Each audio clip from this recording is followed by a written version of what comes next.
Hello, hello, hello. Welcome to Inner Conquest, the world's greatest modern metaphysics channel. I'm your host, Jacob Edens, and today we're going to talk about how most external, if not all external circumstances are shifted internally first and why that is a good thing versus a bad thing.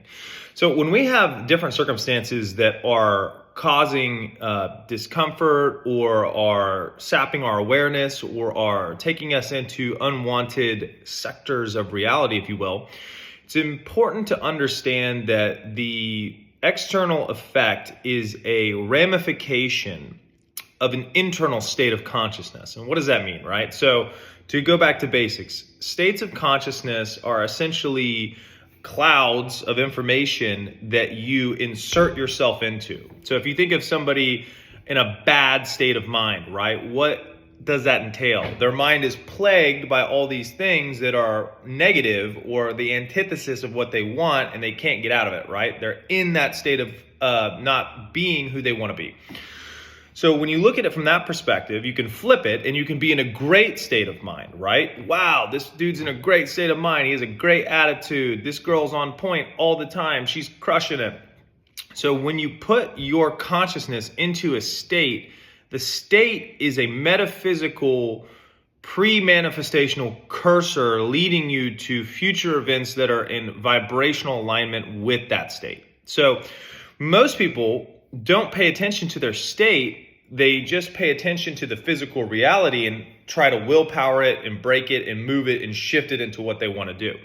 But the physical reality is a byproduct of that state that has been occupied, because when you occupy that state, right, it's going to produce all sorts of different manifestational people, places, and circumstances. So if I walk around all day furious, just angry, it's going to affect relationships. It's going to affect how people treat me. It's going to affect the vibe I give off. And all of these different aspects of my life are going to be calibrated to that frequency I'm giving off through law of attraction and also through law of assumption, who I'm assuming to be the universe and the world at large is going to reflect back to me which state of consciousness I'm in. And that's a good thing, because you need that reflection in order to know which state of consciousness you're in so that you can change it, right?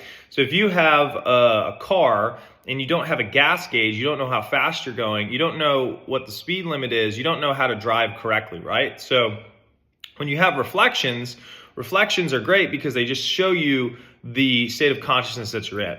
But the trap that happens is if you're unaware that the state of consciousness that you're in is producing those results, when you go into those circumstances, you'll see the circumstances as the power outside of you enforcing its will upon you, right?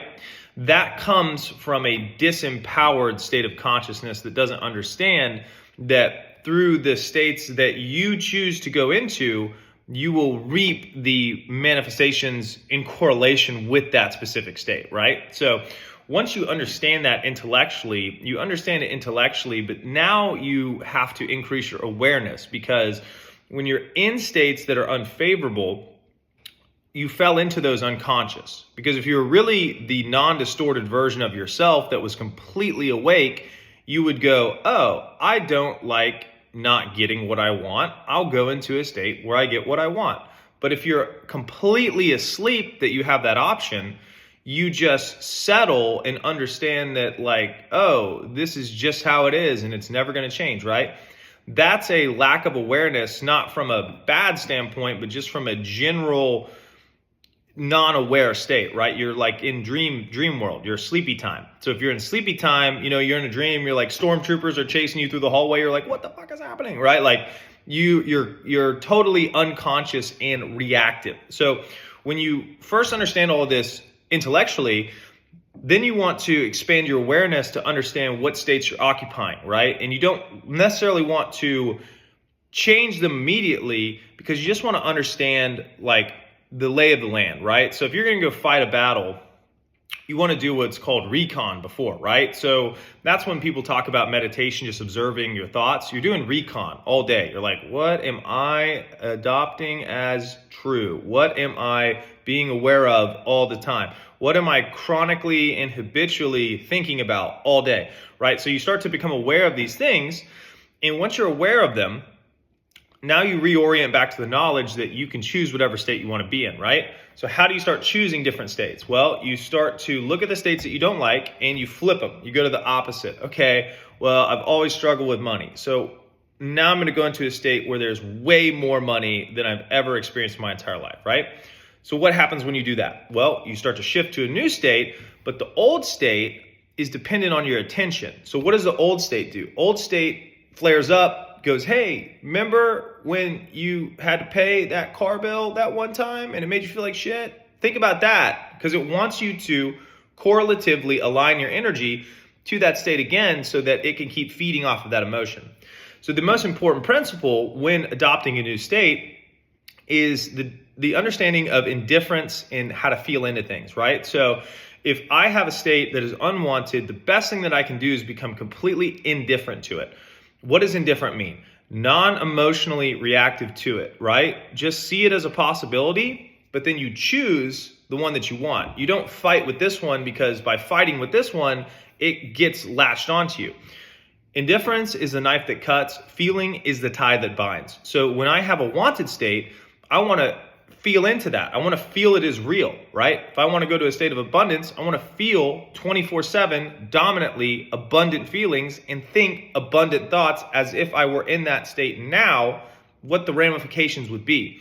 Because we do that a lot for unwanted states, right? Like if you have bills coming up, etc., or you have an SP who's not texting you back, right? You start to play out these mental scenarios of why it's not favorable and why you should accept that reality as not being the way you wanted it to. You want to train your mind to go in the opposite direction. So you want to train your mind to be aware enough to understand that whatever state you're in is going to produce manifestations. So you want to choose the right state, right? People can call that, in law of attraction community, a vibrational stance or a mood or an attitude, right? This isn't some self-help tactic of, hey, just choose a better attitude, even though definitely choose a better attitude. When you choose an attitude of can do, feeling good, everything's working out in my favor, I'm boss, I'm going to crush it. When you choose that attitude, it's not just you're giving yourself a mental kind of boost. You're choosing a correlative output frequency that aligns you with a reality where you get what you want, right? It's a mechanical, vibrational alignment. It's not about, wow, I'm so chipper, I'm happy, even though I don't have everything I want and will never get it, but at least I feel good. That's not what we're doing. We're aligning that energy to a wanted state of consciousness that is in alignment with personal sovereignty and power. And how do you become a sovereign, powerful individual? You understand that you get to create your reality through the states that you occupy. And nobody gets to tell you what state to occupy, right? The only enemy is unconsciousness. Because if you fall into a state and you're not conscious of the state that you're in, you can't get out of it because you don't understand that you have the choice to get out of it. And you don't have the understanding that you are the power source powering that state, right? That state doesn't exist without your occupancy. As soon as you pull out of it, it dies. So it doesn't want you to pull out of it. It wants to bind further to you. So when you have negative circumstances, those circumstances are representations or effects of a state that chronically is within you that sucks. So that state will try to stay bound to you through emotion. So you become indifferent, you choose the state that you want, you feel into the state that you want, and you emotionally bind into it, and you let this one die. You let the dead bury the dead. You let it keep nipping at you until it gets weaker and weaker, and then it just dies. And now you're this, right? You've completely morphed into the state that you want to be in, right? And this gets better and better and better because once you have that simple protocol organized in your mind of how to leave states and go into states that you want, now it's not about reacting and dealing with problems all the time. It's more about state refinement. It's, oh, now I am in an abundance reality where money's coming to me.